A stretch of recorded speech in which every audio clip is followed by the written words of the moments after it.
Just as Gong was about to pull the cabin door back, his baton raised high, the train shunted them down into the darkness and Lee was thrown off balance. A tunnel swallowed them like the fabled whale as the dim yellow ceiling lights buzzed on. Gong's face was grim. His teeth glowed like the embers of a neglected fire. Lee clasped the baton tight, ready to throw himself at the men at the other side of the door. Before Gong could gather himself and go to wrench the door back, Gage came out like an escaping bull. His head was bowed forward, his arms like the rods of an industrial machine. Gage grabbed Gong by the suit lapels and went to headbutt him. Gong tried to bring the baton down, but the two giants were locked in a terminal grip. Lee slipped past them and brought the baton down on Gage's head hard, once, twice, 3 times. But Gage just grunted, his eyes glowing strangely red. With a slow punch, with the weight of his strength behind it, Gage hit Lee in the chest and caused him to fall against the window and gasp for air, winded. That stalling moment was enough for Gong. He launched a straight jab at Gage's nose and shattered it. Before Lee could gather himself, something hit him hard in the side of the head. He fell to the floor, a horrible high-pitched ringing in his ear. Caliber was leaning over him, going for his baton, but his instinct steady from a decade on the streets. Lee grabbed Caliber behind his knees and drove him up against the window. In a violent flurry and tumult, he felt Caliber's punch hit him hard in the ribs. Refusing to concede to the pain, Lee wrapped his baton around his wrist and stuck the tip of the weapon into Caliber's neck. He felt him crumble and retreat. Lee couldn't see straight. He was unsteady, but he still had his instincts. He rammed the baton backward into the window behind him and heard a crack. He gave it several more belts. It began to splinter as the outside air screamed in. Just as Caliber was about to hit him again, Lee slapped the baton against the side of his head and blood cascaded over them both. Lee took Caliber by the neck and wrestled him over to the glass. The man was dazed, trying to talk, but nothing was coming out. Lee kicked him back through the broken glass and shattered the pane, pushing the man towards the whir of the landscape, steam flowing by. Exhausted, the pain exploding in his head and limbs, Lee turned to Gong, who had Gage by the neck against the wall. The snarling man writhed and tried to kick at Gong's shins. Lee smashed Gage as hard as he could in the head with the baton. The darkness of the tunnel swallowed them. Again and again, like a metronome, here, then gone, then dark, then light, and this time some tremble of weakness and fear hovered in Gage's eyes. It was enough for Gong to slam him in the ribs and carry him by the neck to the broken window, then buckled over, exhausted, against the carriage wall. They heard the distant sound of applause and cheering, rising from an invisible crowd that seemed, somehow, to have surrounded them. Lee, his chest heaving, slumped down next to Gong against the side of the open window. The omnipresent applause was joined by the voice of the Angel Administrator. And with that, folks, we are down to 3 teams. Congratulations for your guile and tenacity. Here is a small offer of assistance from the administrators of the Electric Glade. There was a rising wave of applause and cheers, and the reality of the train merged with the restaurant. Gong and Lee were floating in the center of the room as the audience looked up at them. The stinging pain in Lee's ears made it hard for him to look around. Felt like he could barely stand. Gong wasn't talking either. They had gone in too hard and too fast. They were half dead already and hadn't even started to track the target. Then the restaurant and the Angel Administrator vanished and they were back on the train. The host conductor that Gong had knocked out, now completely unharmed, walked out from his cabin. He put his hands out in front of him and a red cross floated between them with a sound like a heartbeat. The window behind them reformed and their injuries were gone. In a moment so brief as to be unseen, all the blood and damage was erased and they felt just as they had when they first stepped onto the train. Our pleasure, gentlemen, for such a bold opening to the game, the host said. 20 minutes have now passed and 3 teams remain. The host bowed and walked back to his cabin. Gong got up and put out a hand for Lee. Maybe we can try a more cerebral approach next time, Lee said. That was what Gage was thinking, Gong said. And his cerebrum's all over my jacket. You get the point. Let's see what's waiting for us next, Gong said and pulled back the carriage door. They came onto the observation deck, the entire car made of framed glass. They were passing by a mountainside. The last layer of trees doused with winter tickled the side of the train. They were blinded as they curved past an alpine lake, so clear and so still it was almost like a mirror. Rows of chairs were placed next to the glass, giving the passengers a wide view of their surrounding. Beyond the lake was a range of jagged mountains clutching at the sky. They were heading for another pass and another tunnel. Lee and Gong walked slowly between the rows of chairs, the brilliant light falling on them and lighting up everything as if under one collective spotlight. There were some men in traveling suits with briefcases, young women on holiday looking at paper maps and rifling through their handbags. They passed a host who was selling candy to a group of children.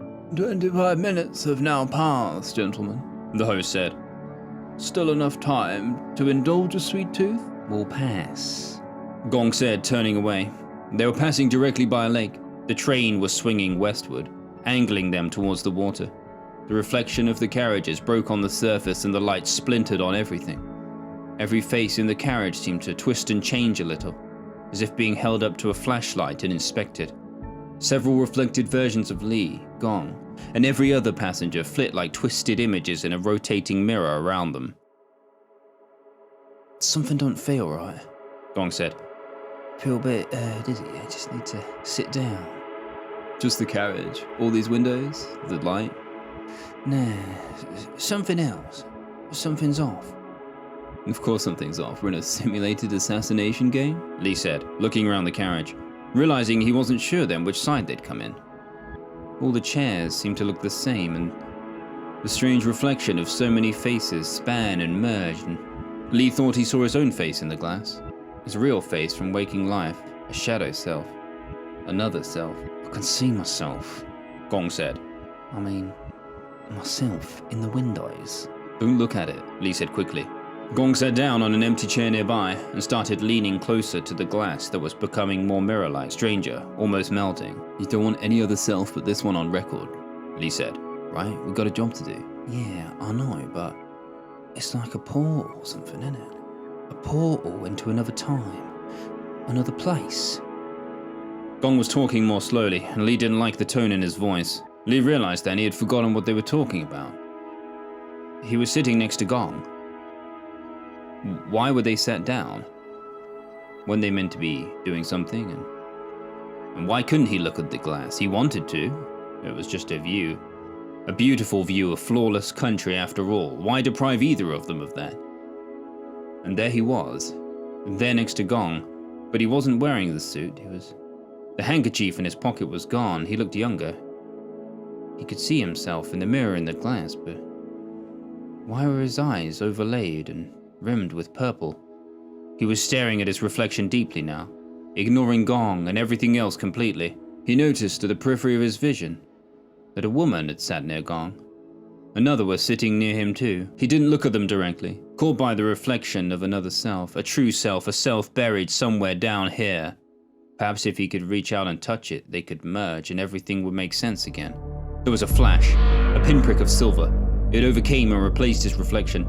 Lee looked to Gong and saw the woman next to him. She had short purple hair, eyes rimmed by purple, impossibly pale skin. She was holding a needle, about to stick it into Gong's neck. Lee stood up, wrenched out of the illusion as if splashed with cold water. The woman screamed so powerfully he covered his ears with his hands. Her eyes bulged from her sockets and the purple veins in her snow-white skin throbbed. Her face melted slightly and dark pockets grew under her eyes. In horror and disgust, Lee managed to wrench the needle away from Gong's neck but felt himself tripping back onto the floor. Then both of the women, identical, terrifying, unnaturally strong, were pinning him down. One began pressing the needle closer and closer to his eye. They were smiling with jagged teeth. He felt the needle right up against him. He was overcome. Then one of the woman's heads twisted with the impact of being struck. She screamed and hissed. Lee scrambled backwards. He saw one of the women fall by his side. With a physical pang of disgust and resolution, he grabbed her, threw her over his shoulder and made for the carriage door. The monstrous woman screamed and flailed. Lee managed to get the door open and threw her body forwards over the rail between the train cars. He turned back to the carriage, expecting to see Gong overpowering the other sister, but instead he was on his knees, transfixed, muttering something to himself over and over again. The woman was desperately rifling through her bag, looking for something. Lee ran back towards them. Gong had no reaction in his eyes.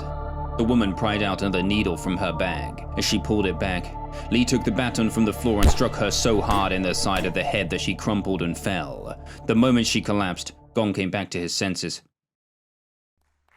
Is she out? Gong asked, his voice croaking. The host selling candy from the nearby stall came over and smiled. This contestant is certainly out in my estimations, gentlemen. Well done. The sister disappeared as if she had never been there, and the world around them dimmed. The mirror-like texture of the windows reverted to regular glass. The view of the lake and the mountainside was just as it had been before. Applause and cheers and an unseen echo emanated vaguely from every direction. Magneto sisters, Lee said quietly and sat back in a chair, putting his hair in place. They had me under good. Gong said. Worse, they were seeing something real topside. Lee said quietly. You have 30 minutes, gentlemen. The host said. No rest for the wicked. Sure. Gong said. Fuck, this is getting even stranger, man. We haven't found Bogther Insidious yet, Lee said. This what you expecting when I signed you up? Let's just get to the dining car, Lee said. Obviously it's going to go down in there. They passed some open berths, ordinary voices, and no trace of anything unusual or sinister. When they came to the dining car, it was marked with larger doors that slid backwards automatically. Inside, it had the aura of a past grandeur that the Glade had brought back so convincingly. Chandeliers hung from the ceiling. There were fine tables set with crocks and cutlery. Identical hosts in suits and tails were stood proudly, stiff-backed with long, pretentious faces. Lee noticed the doctor right away sat at the back of the restaurant car. He appeared relaxed and casual. The doctor has been inspecting you, gentlemen. The greeter said and bowed. I'll take you over to your table. With a heavy clunk, a steel robot stepped through the gilded atmosphere. It looked as if he could literally pull them apart. The metallic-haired and deadened, glowing red synthetic eyes looked down at them. The doctor insists that you join him, gentlemen. The host said. We can't take that thing. Gong muttered to Lee. The doctor looked up at them as they approached. Soup of the day, he said, pointing to the bowl of soup waiting at their places. Forgive the imposition of my metallic aid, gentlemen. It was not my intention to be coercive, but I did not know if you were armed, and I feared you might come out, how do they say it? Guns blazing? Right enough, Gong said. The robot trod over on its giant steel feet and stood beside the doctor. Lee smelled the soup. A hand of curling steam rose upwards from it. Did you poison this or something? Lee asked, looking at the doctor. I am a physician, not an assassin, the doctor said, reached over and took a sip of Lee's soup. And where exactly would you guess that I procured the means to poison our bread and beverage? You got a robot in a train from the past, Gong said. We just got hypnotized by some witches, and I threw a munchkin called Caliber out a window that fixed itself. Stranger things have happened today, right? Such is the nature of dreams, the doctor said. But sometimes a cigar is just a cigar. And do we not all pursue the will of the wisp from time to time? He leaned back and adjusted his goggles. I do find all of the formality rather enervating for the soul, don't you agree? Cigar and a couple of dance girls did me fine, Gong said. Why don't you tell us what you know about the assassin? Lee said. And we'll do the same. Maybe we could help each other out? Bring this thing to a close, yeah? Oh, I see. A little quid pro quo. Well, I would, Valentino, but I don't know you, and I don't trust you. You haven't been around very long. The last time I heard, you and Slim were hardly in cahoots. All kind of characters get drawn into the dark of the great game, and sometimes I fear our Glade has become very dark indeed. We took out the other two teams, cleared the way for you, Lee said. We did all the work, while you were here sampling the menu. You built some fellow contestants to death with ill-found clubs, and only just managed to crawl out from under the Harpy's spell. I do not know exactly how you recall that performance, but I assure you it was hardly gracious. I was not concerned about those brutes or witches, nor did I fear them. It is my destiny to be elevated to the core of the electric glade. A man of my talents is drawn to these things as plants are drawn to the light. Lee still hadn't touched the soup, but Gong had almost finished it. Gong took out a cigar from his inner pocket and flashed a glance at the giant robot watching them. Why don't you just get this over with, yeah? Get your pet freak to finish us off, Gong asked, holding the bread knife in his left hand, taking a deep toke on the cigar, staring the doctor down. Have you not had your fill of hitting people for one evening, Illinois? The doctor asked. Even if you did get that instrument into me, Romulus will crush both of you and proceed to spend the next 30 minutes killing everyone of import on this train until he finds the agent. So you don't know who the agent is? Lee asked, his eye catching something written along the rim of the bowl where Gong had eaten the soup. Maybe I have an inclination to the whereabouts, the doctor replied. Maybe it's you and the Tin Man is your squeeze, Gong said, smiling. That you fix, Doctor? You into that, yeah? You play the patient, it plays the nurse. Let me guess you got an ache in your balls that needs serious attention. You are a very shallow and hedonistic specimen, Mr. Slim. Honestly, I was hoping for more from this conversation. Like what? Lee asked, carefully nudging Gong's bowl to check what he thought he had seen. I was thinking you could tell me who the agent is and the whereabouts of the captive. If you do, I may not have Romulus torture you for the remaining 30 minutes, but rather kill you painlessly and instantly. I understand the pain parameters have been extended to increase our sense of danger and urgency during the event. Makes for a more visceral spectacle, I suppose. We don't know nothing, Gong said. Actually, we've been looking for you. Why is that? I got a rash on my ass and I wanted your expert eyes to tell me what's going on down there. Looks like a fucking secret symbol or something. Move aside that quail egg and quinoa and I'll stick it where you can get a good look at it. The doctor sighed and wiped some crumbs from his face with his napkin. And some say the age of linguistic candor has passed. How many more times can I ask for your cooperation? You have a straightforward choice. You've already done most of my work for me. Now it is time for you to finish the job. Lee reached over for the emergency brake switch and yanked it down. The doctor was thrown back. His robot slammed against the wall. Come on, Lee said to Gong and pulled him up from the table. He dashed forward out of the car as the train screamed to a halt as if in pain.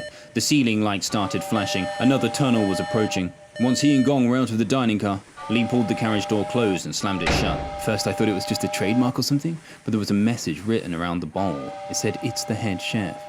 Shit, I don't notice anything. Gotta find the storage car, Lee said. I looked behind the counter in the dining car, but there wasn't any chef working there. Lee stepped over the gap between the cars. As the door behind them almost sprang from its hinges, that thing is gonna break through, Lee said. Well, let's fucking move then, Gong said. Lee pulled back the handle on the door behind them. They entered another carriage, not too dissimilar from their own.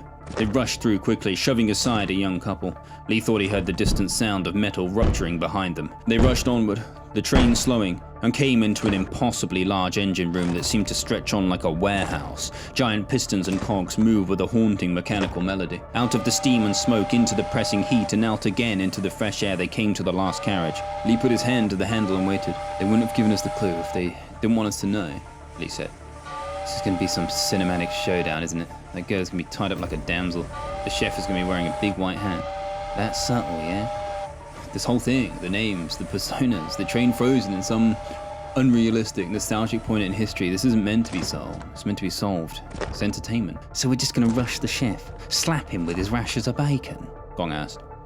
Perhaps some frozen chicken? Lee said. That's got to be hard enough to do some damage, right? I don't even know if you're joking anymore, Gong said. And it doesn't matter. That robot thing is coming for us. We gotta get in there. I'll rush the head chef. You get the girl, alright? Lee closed his eyes and gathered himself for a moment. Then they heard the unmistakable sound of pounding footsteps coming fast in the carriage behind them. Fuck it, Lee said and took the handle down. They rushed into a huge storage room, filled with a slight chill of refrigeration.